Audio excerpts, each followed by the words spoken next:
Hello, everybody. Welcome back to TMR's Check-In podcast. My name is Dan McCarthy. I'm the editor-in-chief and VP here at TMR. And I'm really excited to have John Chernesky from Norwegian Cruise Line on the podcast today. I know John needs very little introduction. He's one of the most honest and entertaining people I think you can meet in the cruise industry and in travel in general, which is really an incredible combination.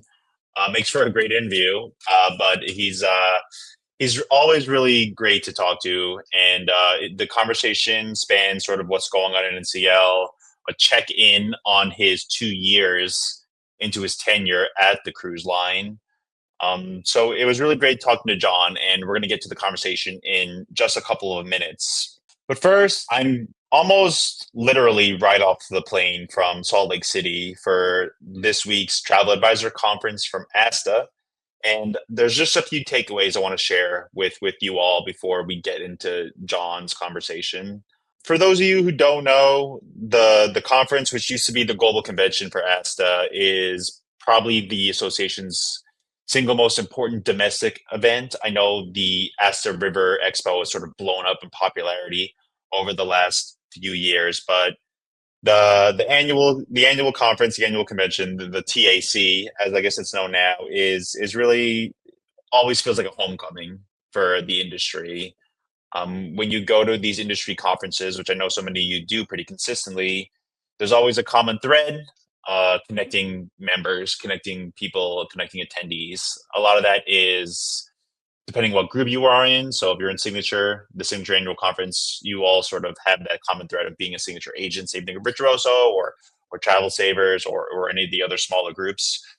But that common thread for the TAC is love of travel and is this career of selling travel. So the vibe, I guess, is different at the TAC than any other conference. And it is always such a pleasure to be there to talk to Zane, to talk to each and every person who makes the time and the energy to come out and support ASTA.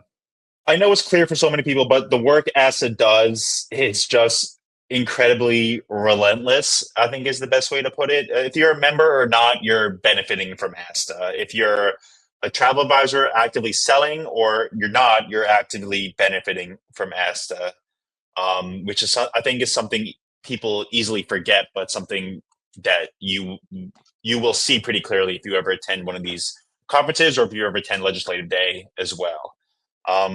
You can see the support when you show up at the TAC. You can see sort of the people who have come out to support ASTA to show their appreciation for what ASTA does in the industry. When things are good, the work that ASTA does can sometimes go unnoticed. But if that work, if the association's work wasn't there, then I don't think things would be as good as they usually are. So again, sometimes it's easy to forget, but it's nice to have a refresher on just how important ASTA is. The keynote this year was Aaron Ralston, who's the person who inspired the 127 Hours movie that came out a few years ago with James Franco, which was a Guy Ritchie movie, which is a really great movie. But he got on stage to sort of tell his story about being trapped in southern Utah by a boulder when he was, I guess, hiking, is how you would put it. And the internal battle he had over those 4 or 5 days, stranded, coming up with a plan to get out, failing, coming up with a plan to get out, failing.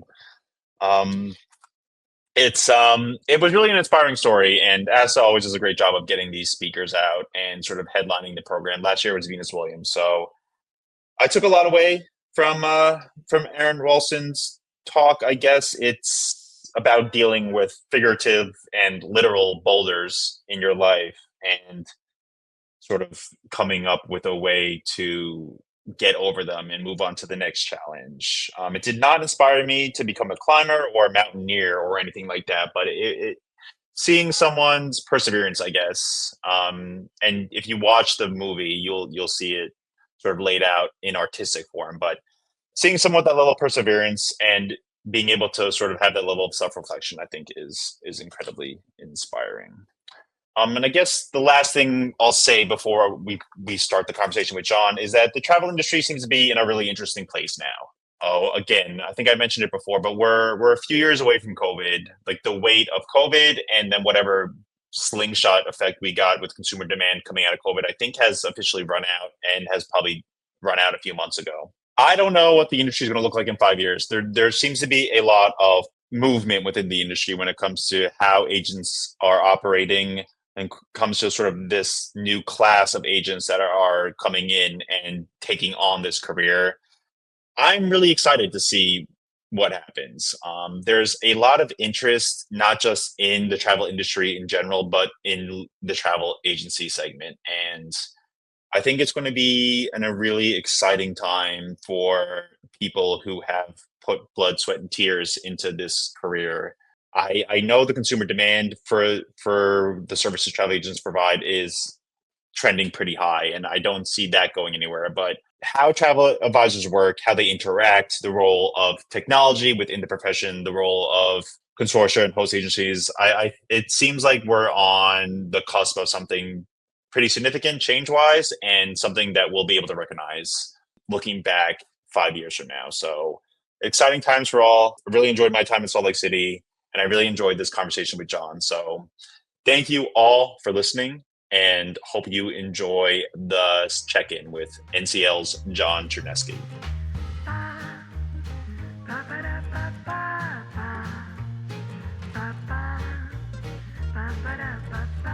Hey, John. Hey, Dan. John, nice to see you. You're in LA, right? That is correct. All right. Well, thank you for taking the time to talk to me. I know the Friday before Memorial Day weekend is an interesting day, so I appreciate some of your time All today. good. Yeah.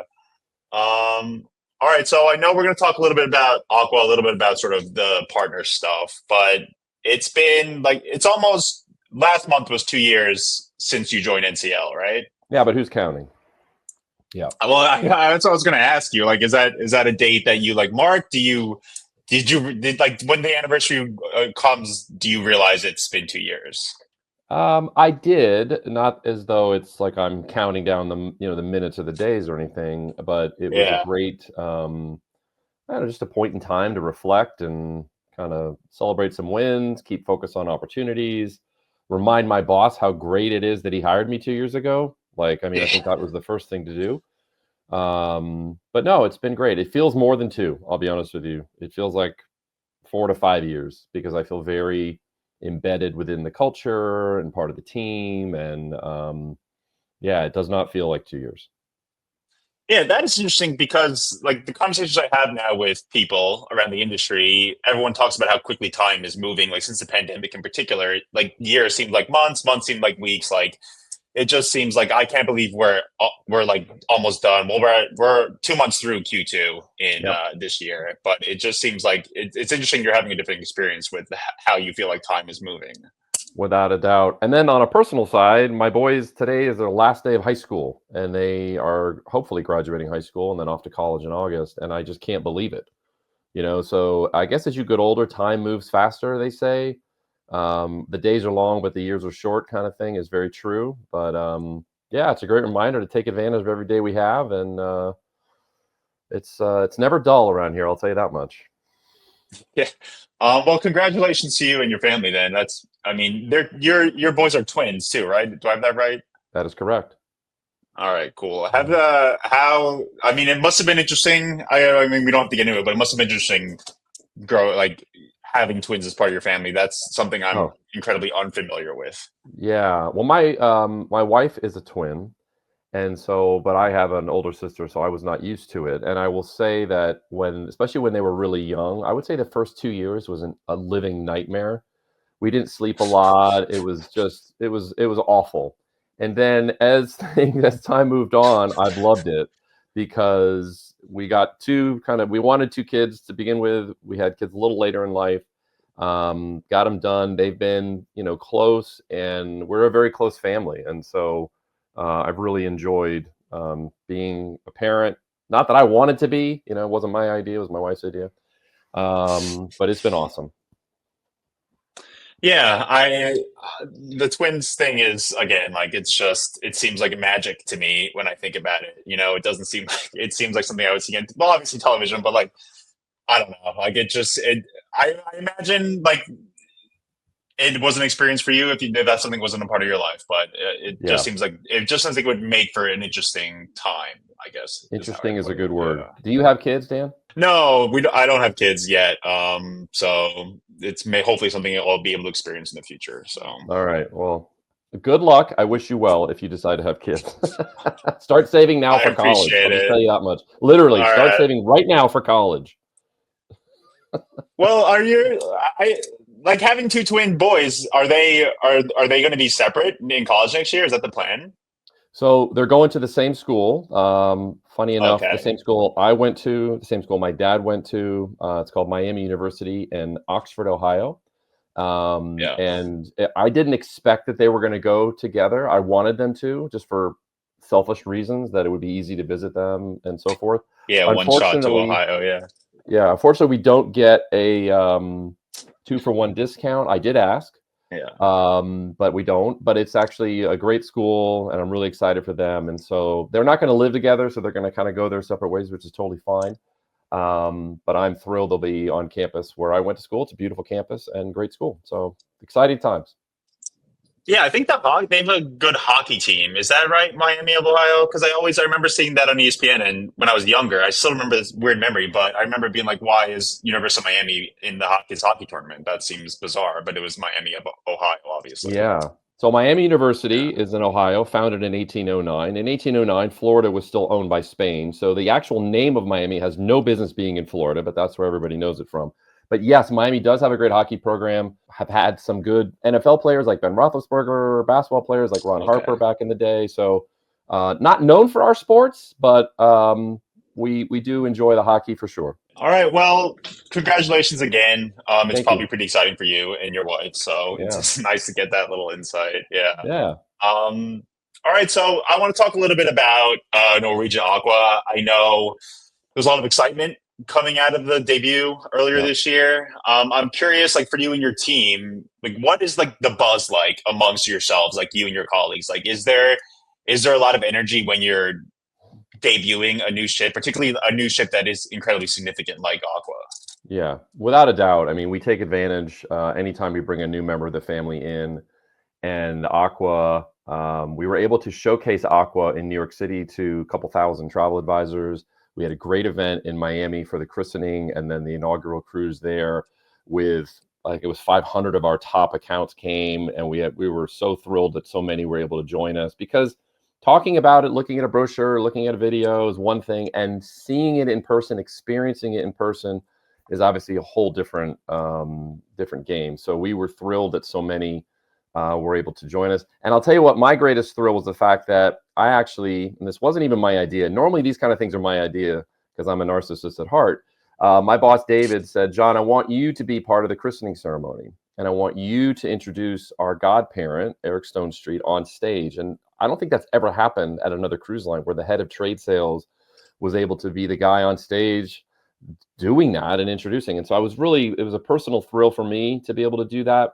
Thankfully, I didn't say anything stupid and get fired. So you never know what's going to come out of my mouth. But yeah, having that ship come out and seeing it in person, it's always a thrill for us. I know I spoke to a lot of travel advisors. I didn't get a chance to get on board, but I spoke to a lot of travel advisors who are on board, and I spoke to one of my editors who are on board as well. And what I'm hearing about the ship is like the use of the space seems pretty substantial, or like the creativity around the design when it comes to the space on board seems to be something that guests and travel advisors are really fond of. For sure. And I have to say, the foundation of Aqua is the Prima and the Viva, right? And so I have spent some time on Prima with my family. I did an amazing summer cruise last year from England up to Norway and Iceland. And we loved every second of it. It's fantastic. And then you think, well, how could this be even better? And then you get to Aqua. And even though the ship is only 10% bigger, it honestly feels like it's 40 to 50% bigger. Like the space, the flow, the way things connect. And I've heard that from multiple people. So it's not just my bias.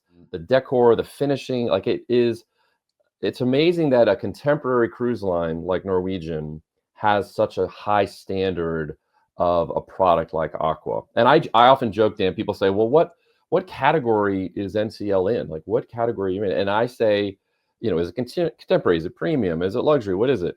And I say it's one word. It's contemporary premium luxury, all one word. And the reason I say that is Okay. that if you're on an inside cabin on a 3-day Bahamas cruise, yeah, it's probably contemporary. It's a great contemporary product. If you're on a balcony cabin on the Bliss going to Glacier Bay, that's a premium cruise experience, and the Bliss is a fantastic ship. If you're in the Haven on the Prima and you're in Iceland, that's absolutely a luxury experience. So it really depends on the ship, the timing, where you are, and the experience. And so I jokingly say contemporary premium luxury. It does seem, because I've had those conversations pretty recently about sort of products across the industry, like what segment are they really in? Are they premium or the luxury? And it seems like there's the lines between these categories are becoming slimmer and slimmer as the industry like continues to evolve. So it is interesting hearing you say that. Like you can Yeah, have you could have significantly three different experiences on board the same ship depending on how you choose to cruise. absolutely. It's very true. So I also I know I had another one of my editors, Brianna, got to visit the Prince stuff before the debut. I think there was like a media preview down in Florida, in Yep. Tampa, Yep. about the Prince stuff on board. I'm curious, are you a big fan of Prince? Like, is that something that you'd have on your Spotify or Oh however yeah. you choose to listen to music? Yeah. That's my wheelhouse. And I was at that event in Tampa at the Creative Studios when we did the run through, and I've seen a few run throughs in production studios like that, and it's very bare bones. Like there's no proper lighting or costuming or set design. And when that show started, I literally got goosebumps and got emotional because I had a flashback to when I was 15 years old, mowing the lawn with my yellow Walkman, listening to Purple Rain on a loop.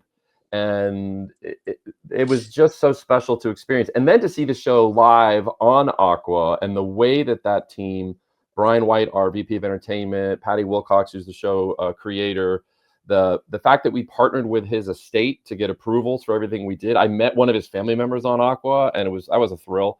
And the way they delivered that show, it's the most creative use of set design I've ever seen on a show. I'm not just saying that because the way that the theater on that ship works, you can pull all the seats back and everybody stands on the bottom, but people are standing there and then they're actually moving staging throughout. And it's so clever. It's such a great show and a reminder of what a genius Prince truly was. Yeah, and like in the 70s are all like 55 years ago now, which seems kind of crazy. But it's nice, like it's nice for NCL to have like Prince on board. I remember I got to see Prince on his last tour, like in London. Like he was doing these Oh, pop-up shows around London. Yeah, and it was like $10 you got in, but you didn't know. He would just announce it that day. You had to like show up and wait all this time. But wow. I would find out like later. I eventually got hands on my dad's like vinyl collection, and like growing up, my dad would always play us like singers and songwriters in the 70s, like James Taylor and stuff like that. And then Yeah. his vinyl collection, which he didn't know I had, was all Prince. And he was like denying he was a Prince fan, but I was like, I have the evidence right here. Like, you don't have to. It's not something to be embarrassed about either. But I just think No. it is really cool that like this kind of culture, this kind of piece of culture is so alive, and it's very much alive and part of something like Aqua. Yeah, and I think it appeals Yeah. to, our core demographic. And if you think of our core demographic, like the average age, let's say, is 45, but that's an average. And so you're going to have people in their 20s, you're going to have people in their 60s or even older. And the beauty of an artist like Prince is that he's timeless. Like my kids listen to him Yeah. with me or on their own. There are certain musicians that probably will phase out and never be listened to again. And Prince is not Yeah. one of them. Prince is a timeless artist. And so it appeals to people that, whether they realize it or not, it's like, oh, that's a Prince song. Like, and whether you know his music or not, if you just went in and watched that show, you would be impressed. Yeah, I mean, his song, like the bar bands will play "Kiss" all the time. That song, or like a constant, you know. Yeah. Uh, yeah, I agree. I mean, there's like a category of artists that won't go away, and he's certainly in it. I mean, he did the Super Bowl. I don't think it was that long ago, his Super Bowl performance, and people still talk about it. Yeah, that's right. There's a great story about that. If you got a second, where if you've seen the documentary, it was in Miami. That's the Super Bowl's being held. It was in an outdoor stadium, and it was raining that day. And the producer called up Prince's hotel suite and talked to his manager. Said, "I need to talk to Prince." Gets Prince on the phone, and he says, "Hey, Prince, I don't know if you noticed, but it's raining out, and we had prepared for that for your show." And Prince's response was, "Can you make it rain harder?" So there's an artist who is willing to give it his all, who's not a diva, who's going to say, "Oh, I'm not going to," he, and that was one of the all-time great, if not the greatest halftime Super Bowl show ever. You know what? There was a string of Super Bowls that I know they went had gone different directions depending on like what's happened on stage. But like when Prince was, there was like the string. It was like U2, Springsteen. It was all these classic rock names that I really Yep. loved. But I guess eventually you do run out of those names, and you have to sort of shift to something a different part of the culture. Yeah, yeah, exactly. Time moves on, but it was great that we got to Time. experience those artists when they did it. So yeah. All right. Yeah. Speaking of time moving on, you're like you've had such an extensive career in the cruise industry in general now. You're up to almost 3 decades in this industry, right? Over 3 decades, yeah. Over 3 decades. Yeah. When you got into it, was that an expectation at all that you'd be able to spend more than 30 years Oh in God, one no. industry? Oh God, no. I had no idea. I mean, I think anybody that knows their future is very rare or they're kidding themselves. When I right out of college, I got a job being a coordinator in the hotel services department, and I've done everything from boring inventory control procedures to I designed cruise ships for a decade, meaning I was a project manager. I'm not a designer. I just helped the process. I learned AutoCAD. I did entertainment. I did onboard revenue. I've done sales. So I bounced around in a very weird fashion. And if you'd have told me a week into my first job that I would be still doing this in my mid 50s, even though I look like I'm 38, I actually just turned 55. And so if you'd have told me that, I would have thought you're crazy. And I am the only person of my friends group that is still doing the same, is even still the same industry that they started in. So it's pretty crazy, but I love it. And I don't want to go anywhere else or do anything else because it is such a fascinating business. Like it's never boring. It's every day is different. It's very dynamic. We've obviously the growth we've had as an industry over the last 30 years is just unparalleled.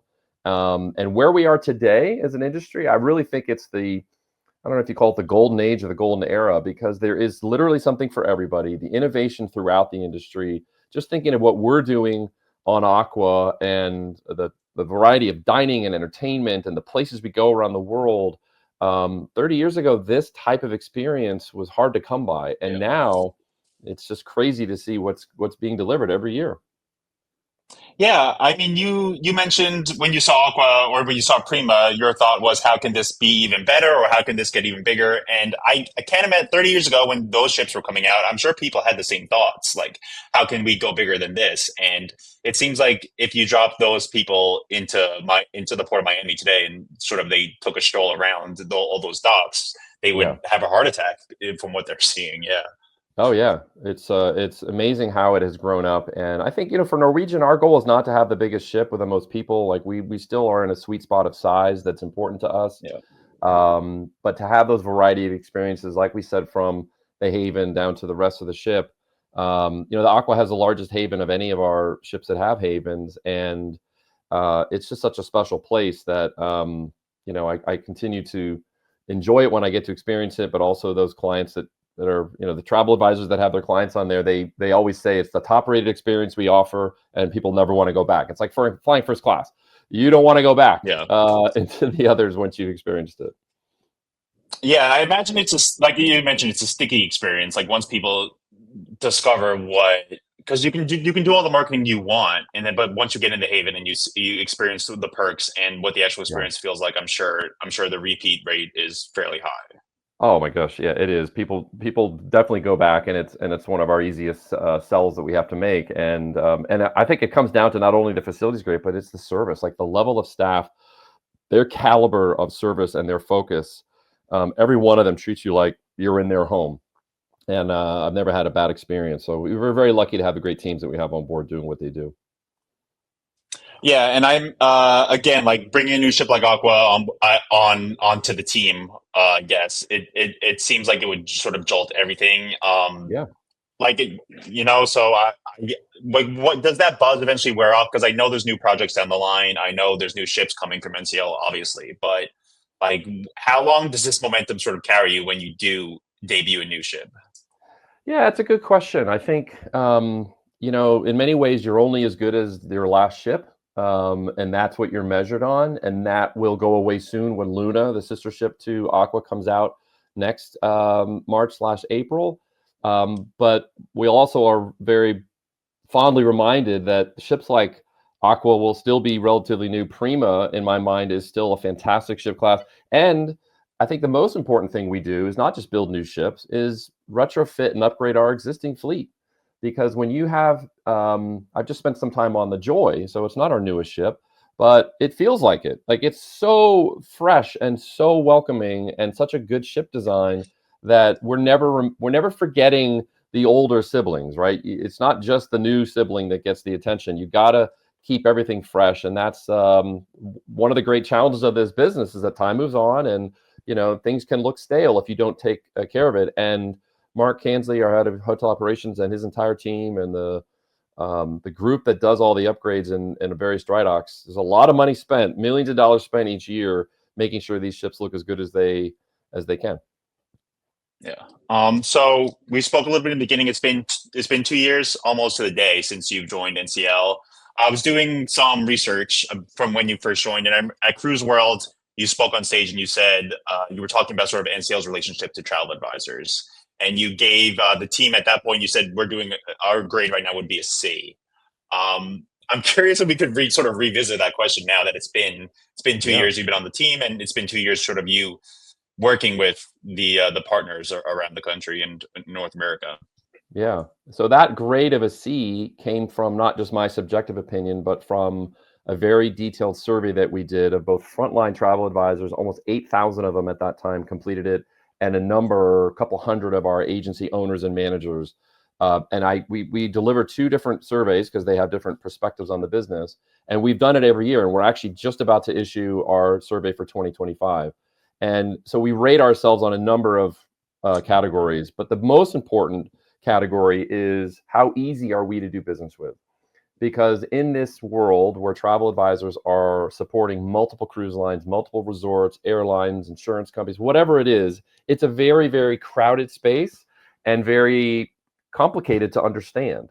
And so my singular focus has been, how are we delivering our service experience from a sales perspective to the travel advisors, and are we considered easy, or are we a pain to deal with? Because people gravitate towards easy, right? It's just human nature. Yeah. You're gonna take that path of least resistance.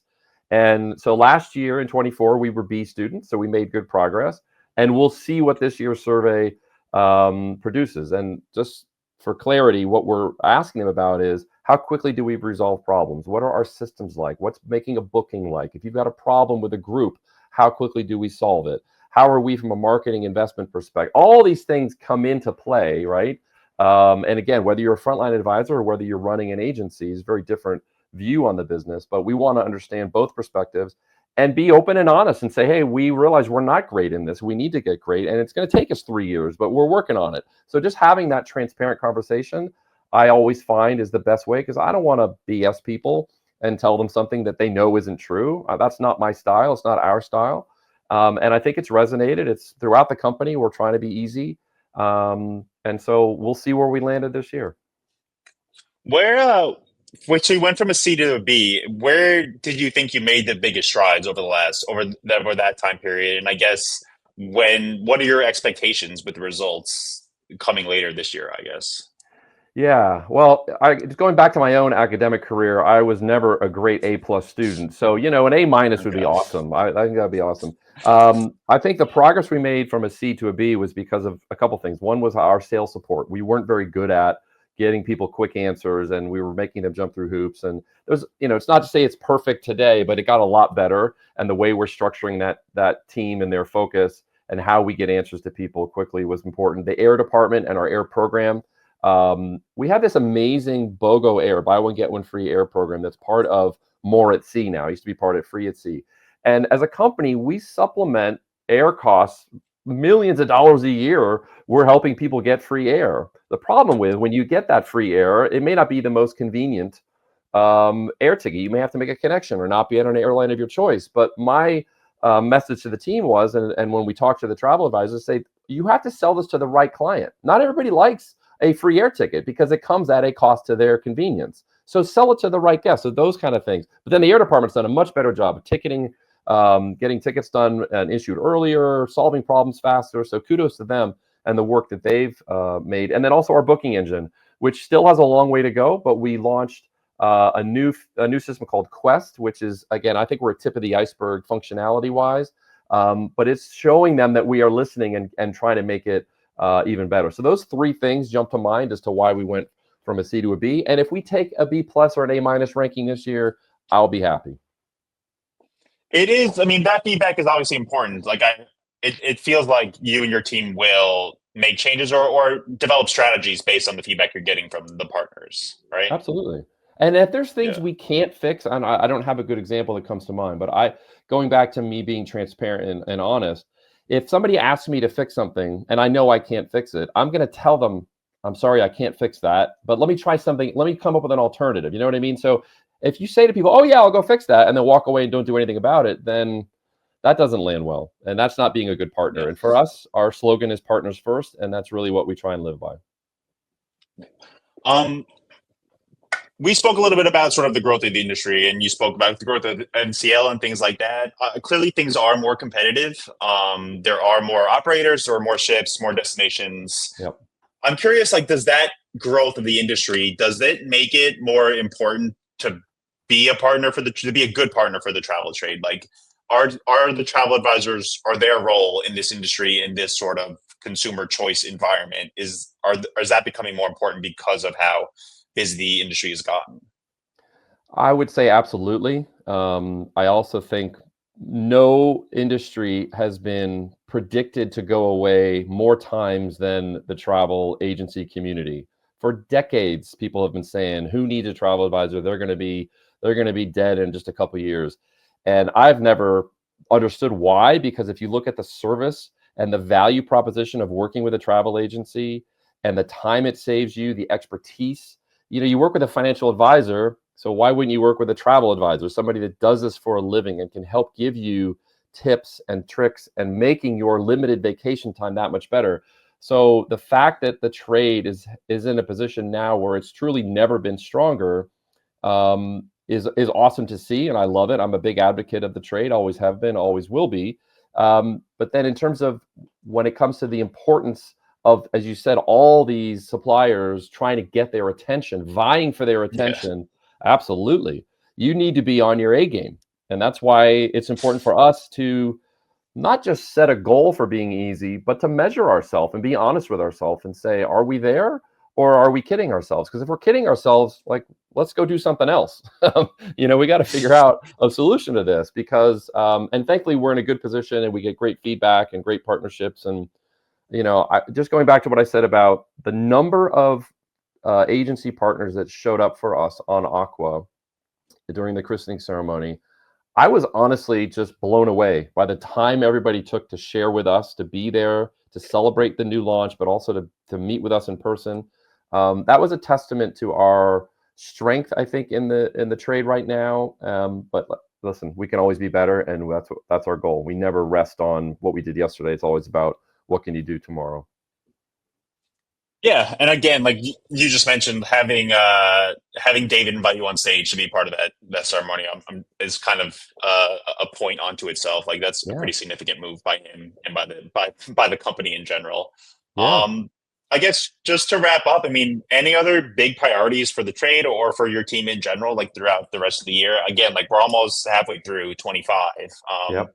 Any big priorities or big things you want your partners and travel advisors to know about? Well, we are so excited for Great Stirrup Key. And, we're going to lean into the great word. I'm saying something greater is coming at Great Stirrup Key because not only are we building a pier, but the expansion of the facilities. We were the first cruise line to have a private island. It's the largest from a square mileage standpoint. And there are some more surprises to come and be announced, I think, in late July of this year. But the swimming pool that's there, swim up bar, which is near and dear to my heart. There's going to be some incredible new facilities coming that I can't wait to talk about. And we talked about a lot about the Haven earlier, and the Silver Cove experience, which was introduced a couple years ago on the Great Stirrup Key, is basically the Haven on a private island. I mean, 2-bedroom air-conditioned suites right on the beach, right, your private area and dining and infinity pools and all that stuff, and the great service of our team. I think can't be beat. So I can't talk enough about Great Stirrup Cay. I'm a big fan of it. And the fact we've got these new enhancements coming is very exciting for us. It's basically like a new ship coming, the way we're going to be focused on that. All right. Well, thank you for your time. Of It's course. always nice to hear from you. It's always nice to get your perspective on things. And again, congratulations to your team on Aqua, and then to your family too on about your son's graduations. I appreciate that, Dan. Nice to spend some time with you. Thank you very much. All right. Thanks a lot. All right. Cheers.